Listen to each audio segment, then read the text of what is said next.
Right. We are officially at the beginning of the Legends timeline. I mean, no. There's technically a Kindle's Daily Post short story that I don't know where to get that. Did I even really want to read it? Not really.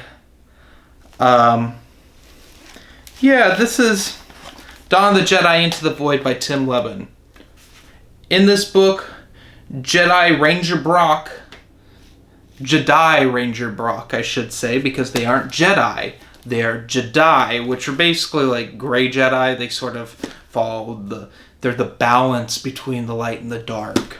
She is sent to stop her brother from finding an infinity gate and causing all sorts of problems.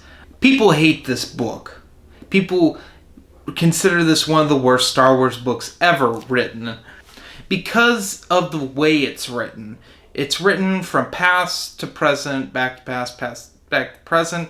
It's kind of present tense, and it's very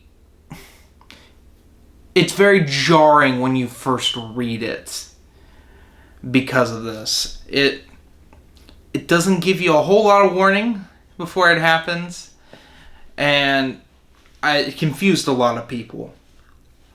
That being said, I really enjoyed this book. I'm in the minority here. I loved it, to be honest.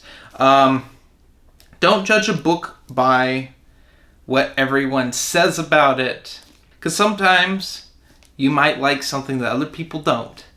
And that was me with Dawn of the Jedi Into the Void. It's weird. It's weirdly written. I liked it. I thought it was refreshing, to be honest. We can't have every Star Wars book written the same way.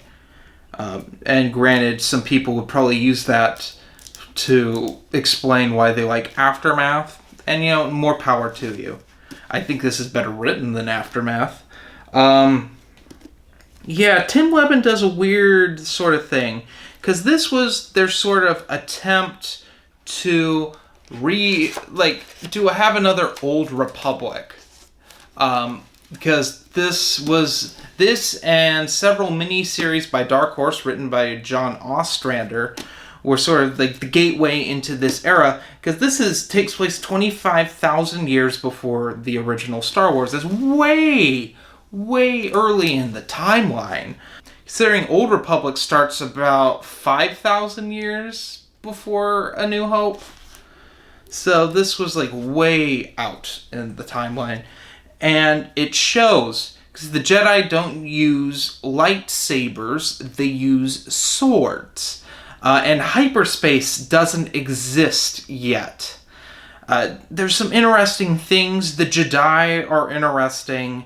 They have 2 planets that represent the light and the dark. Of course, they're based on Tython rather than Coruscant. And so there's just some differences. I liked the characters in this. Were they great? No.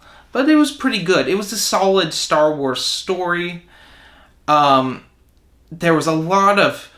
The best parts of this book is just the world building of this ancient era of Star Wars. The Tython system is recovering from a war they just got out of a few years prior. People don't trust the Jedi. The Jedi have sort of removed themselves from the known system and stay on Tython. It's a good story, in my opinion. Is it the best Star Wars story ever? No. Is it enjoyable? Yes. It's enjoyable, more enjoyable than several of the things I've read in both the new canon and in Legends. I give this a 4 out of 5. I think that people should check it out.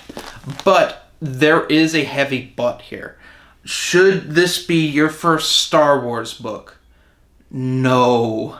You will not like it if it's your first Star Wars book. This is not for a new fan. A new fan is just going to be completely confused.